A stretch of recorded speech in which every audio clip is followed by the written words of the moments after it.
Hello everyone, welcome to the free study jam and subscribe this channel for free study of mechanical engineering and general studies.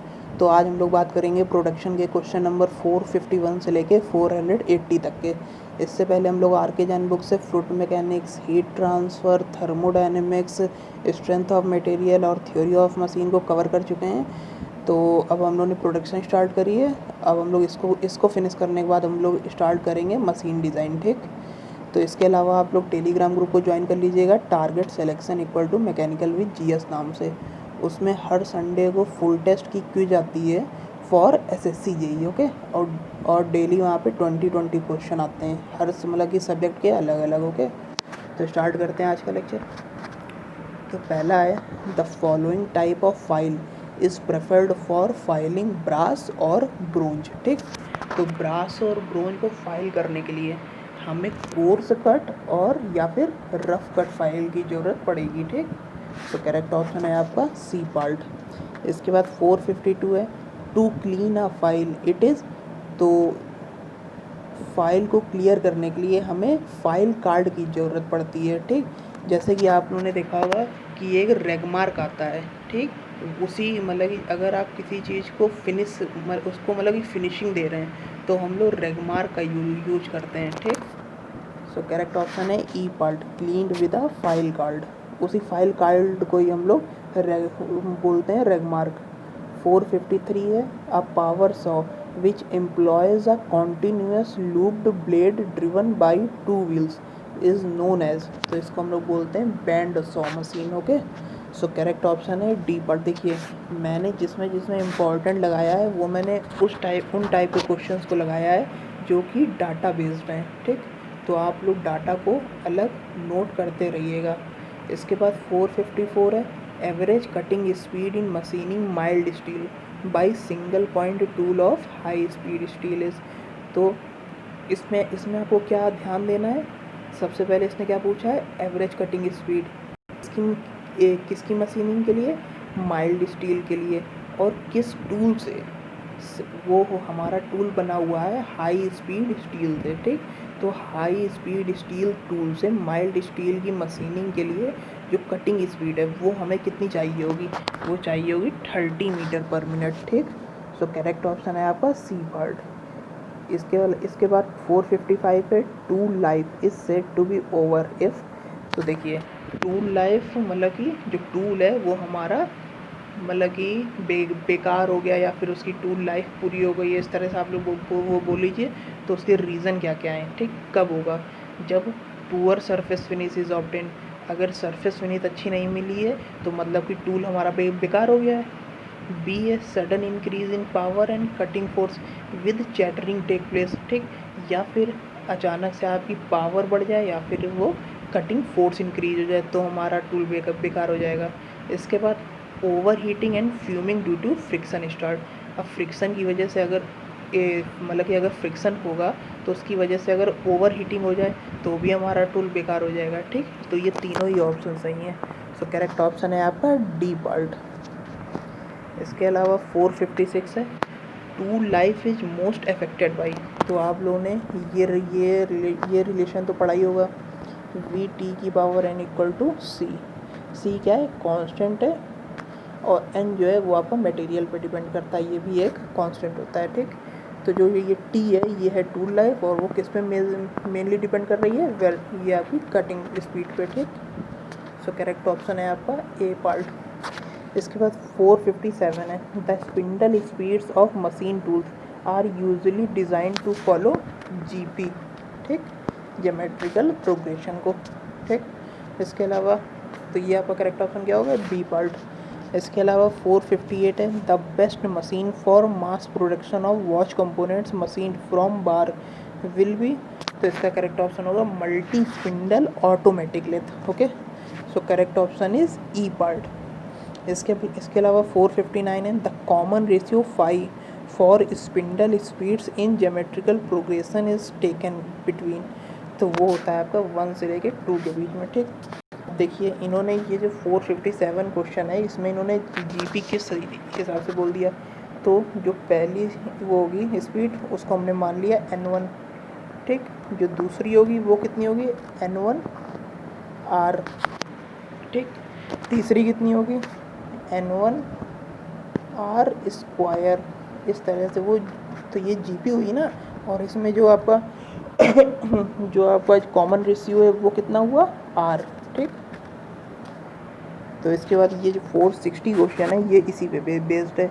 The spindle speeds in a cutting tool are 160, 229, 328, 493। तो हमें next higher speed बतानी है, मतलब कि इन्होंने हमसे N5 पूछा है। देखिए N1 हो गया 160, N2 229, N3 328, N4 496। तो इन्होंने हमसे पूछा है N5। तो N5 के लिए आप क्या करेंगे, तो सबसे पहले कोई मतलब कोई भी पूछिए, चाहे वो N5 हो, चाहे N6 हो, चाहे N7 हो, तो सबसे पहले आप लोग इक्वल टू में लिख लीजिए N1, ठीक। उसके बाद R जो कि कॉमन रेशियो R की पावर, तो जितनी भी स्पीड पूछी जाए, यहाँ पे जैसे कि 5 लिखा है तो हम यहाँ लिख देंगे 5 - 1 मतलब 4। यहाँ पे होता 22 तो हम यहाँ लिख देते 21, यहाँ होता 26 तो हम यहाँ लिख देते 25, ठीक। तो N1 इंटू आर की पावर 4। अब हम आर कैसे, वो कैसे निकालेंगे, तो आर तो आपको सिंपल है, चाहे आप 328/229 कर दीजिए, या फिर 229/160 कर दीजिए, या फिर 496/328 कर दीजिए, तो आर की वैल्यू सब में सेम ही आएगी। तो आप कर दीजिए 229/160, ठीक।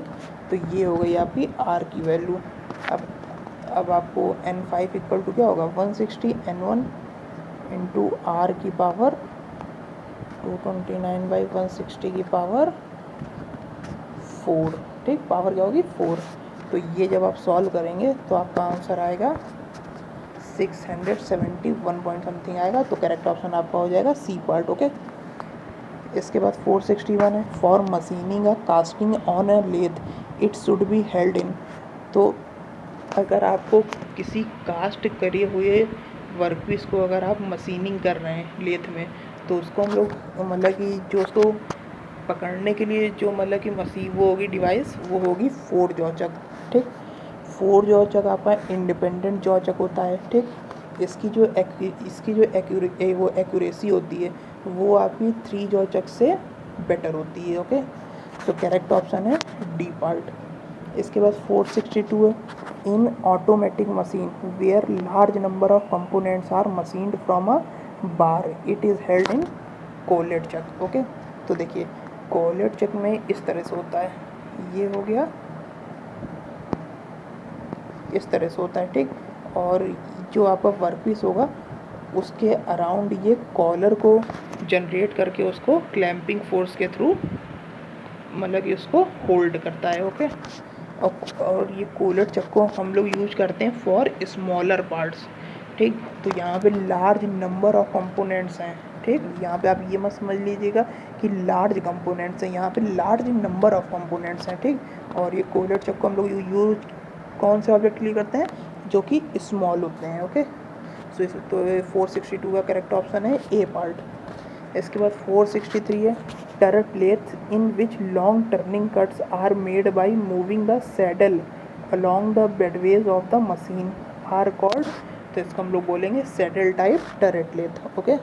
सो करेक्ट ऑप्शन क्या है आपका सी पार्ट। इसके बाद 464 है, the purpose of tumbler gears in lathe is to.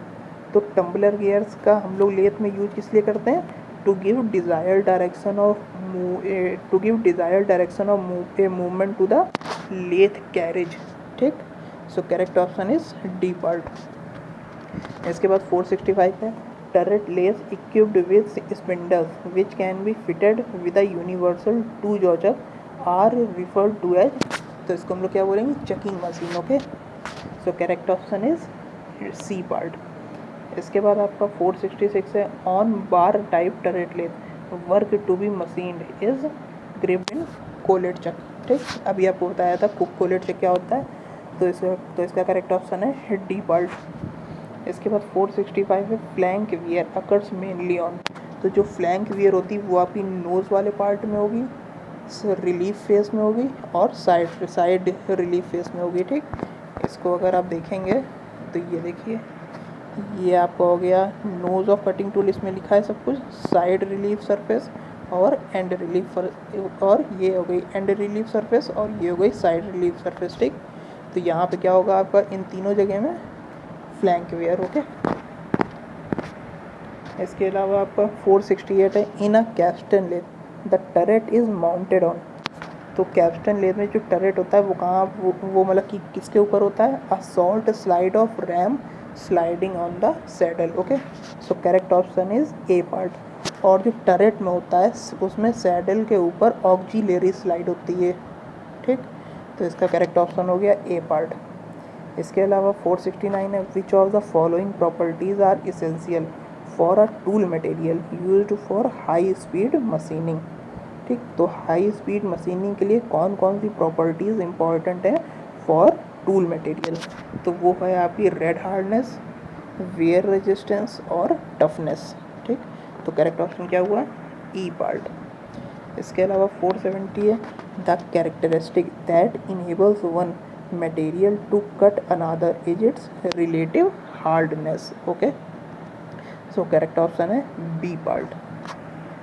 इसके बाद 471 है, most machinable metal is one which permits maximum metal removal per tool grade. Okay, so correct option है आपका बी पार्ट। 472 है, it is possible to correlate tool life with the following property of the metal. तो tool life को हम लोग को relate कर सकते हैं हार्डनेस से। ओके, सो करेक्ट ऑप्शन है आपका सी पार्ट। इसके अलावा 473 है, सैंडिंग इज़ अ प्रोसेस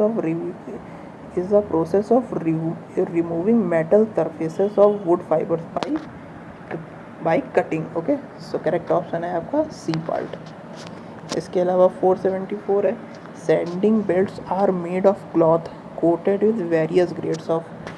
तो जो आपकी सैंडिंग बेल्ट्स होती हैं उसको हम लोग किससे कोटिंग करते हैं, एल्युमिनियम ऑक्साइड से। ओके, सो करेक्ट ऑप्शन क्या है आपका डी पार्ट। इसके अलावा 475 है, the metal in machining operation is removed by. तो देखिए ये इसमें नहीं सही से दिखाई दे रहा है, रुकिए बताते हैं। ये है आपका, ये अगर आपका वो है वर्क पीस, ठीक, और ये है आपका टूल। तो यहाँ से जब ये इसको जब इसकी कटिंग स्टार्ट होगी तो वो सीयरिंग फोर्स लगाएगा इस तरफ। ठीक, तो वो क्या होगा, सीयरिंग फोर्स, और मेटल जो कट होगा वो सीयरिंग जनरेट करेगा क्रॉस अ जोन। ठीक, तो metal in machining operation is removed by shearing the metal across a zone. So correct option is C part. जो चिप निकलती वो इस तरह से निकलती ना बार। ओके, 476 है, average cutting speed in machining cast iron by a single point cutting tool of high speed steel. देखिए अभी हम लोग ने जो बीच में एक क्वेश्चन आया था उसमें हम लोग ने क्या देखा था, उसमें माइल्ड स्टील हमारा मतलब कि वर्कपीस का जो मटेरियल था और टूल हमारा हाई स्पीड स्टील था। उसमें कटिंग स्पीड कितनी आई थी, 30। यहाँ पे क्या है, कास्ट आयरन है वर्कपीस। ठीक, और जो कटिंग टूल है वो हाई स्पीड स्टील का बना है, और यहाँ पे कितनी स्पीड चाहिए, 22। ठीक, यही डिफरेंस होते हैं डाटा बेस्ड जो क्वेश्चन होते हैं उनमें जो कन्फ्यूज़न होते हैं वो यहीं पर होते हैं। वो बस माइल्ड स्टील की जगह कास्ट आयरन लिख देगा और आंसर में 22 और 30 दोनों देगा, तो उसी में बंदे गलत कराते हैं। ठीक, तो आप लोग इसको याद रखिएगा। तो इसमें करेक्ट ऑप्शन है सी पार्ट। इसके बाद 477 है, galvanising is a process of coating of zinc by hot dipping. So correct option है डी पार्ट। इसके बाद 478 है, the CLA value is use for measurement of. CLA क्या है, सेंटर लाइन एवरेज। ठीक, तो centre line average value is use for measurement of surface roughness. ठीक, RMS method हो गया, CLA मेथड हो गया, ये सब आपके सरफेस रफनेस को मेज़र करने के लिए होते हैं। इसके बाद आपका 479 है, the front rake required to machine brass by high speed steel tool is. तो वो कितना एंगल होना चाहिए, 0 डिग्री। ठीक, so correct option is D part. इसके बाद 480 है, the best all round coolant for carbide tools is. तो कार्बाइड टूल्स के लिए जो आपका कूलेंट होता है वो क्या होना चाहिए, soluble oil in blend. So correct option है आपका ए पार्ट। तो ये हो गए आपके 30 क्वेश्चन। तो इसके आगे का लेक्चर हम लोग कल देखेंगे, और इसके अलावा आप लोग टेलीग्राम ग्रुप को ज्वाइन कर लीजिएगा और इस चैनल को आप लोग सब्सक्राइब कर लीजिए। And thank you guys.